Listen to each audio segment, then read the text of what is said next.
Et pour cette 7e édition, le Dax Motor Blues a innové avec une attraction 100% landaise, le Mur de la Mort. Nous avons rencontré les protagonistes du show qui nous donnent toutes les explications sur cette animation. Grande nouveauté cette année pour la 7e édition de Dax Motors Blues, le Mur de la Mort. Oui, cette année, on a le plaisir d'accueillir le Mur de la Mort, qui est un événement pour nous parce que c'est un Landais.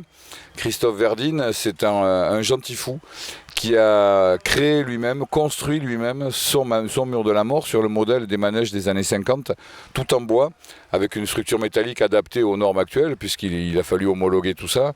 Et il s'est lancé après le cirque équestre dans l'aventure de la moto. Et il fait maintenant cet exploit de rouler à l'horizontale avec son compère dans le Mur de la Mort. Et c'est vraiment un spectacle très impressionnant. Eh ben, ce qu'on fait, c'est que on tourne sur un tonneau à paroi verticale et on fait de l'amusement sur moto aussi, sur des rouleaux, de l'acrobatie. Et on a construit le Mur de la Mort chez nous, à Onès-la-Harry.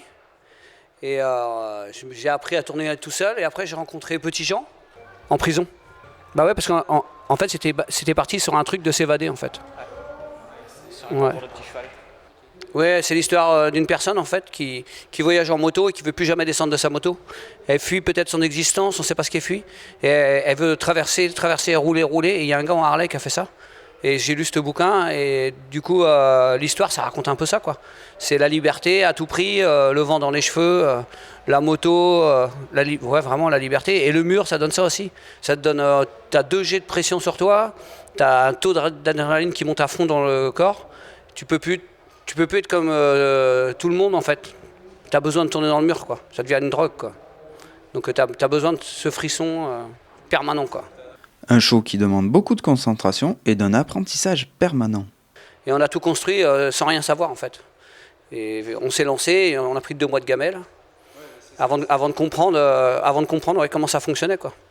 Parce qu'en fait, maintenant, on peut tourner à 2, on tourne tous les 2, il n'y a pas de problème. C'est pas plus dur de tourner à 2. Ce qu'il y a, c'est faut savoir où est l'autre à chaque fois, il faut rester à son niveau, quoi. C'est tout, pour pas se tamponner, mais tu peux tourner à 2 ou à 3. Petit Jean, il tourne à 3 dans le mur, quoi. Il tourne avec son frère et une autre personne, quoi, ensemble. Après, c'est de se voir, de savoir où chacun est, de pouvoir ralentir, accélérer. Respecter les règles, voilà. Les règles, c'est les lignes, c'est les trajectoires. Dans un premier temps quoi. Après une fois ça passé, on peut se permettre quand on a une bonne vision d'ensemble, une vision de l'autre, on peut se permettre de démarrer des embardées, des figures, tout en étant à 2, voire à 3.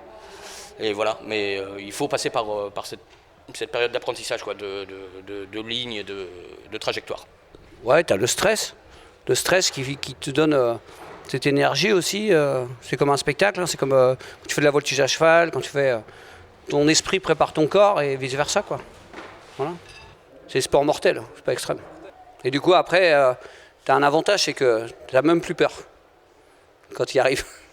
Et puis, grâce à Petit Jean aussi, parce que quand tu as une personne vraiment professionnelle avec toi, ça t'aide aussi, quoi. Un spectacle que l'on retrouve en Europe et qui attire de plus en plus les spectateurs dans un monde perpendiculaire.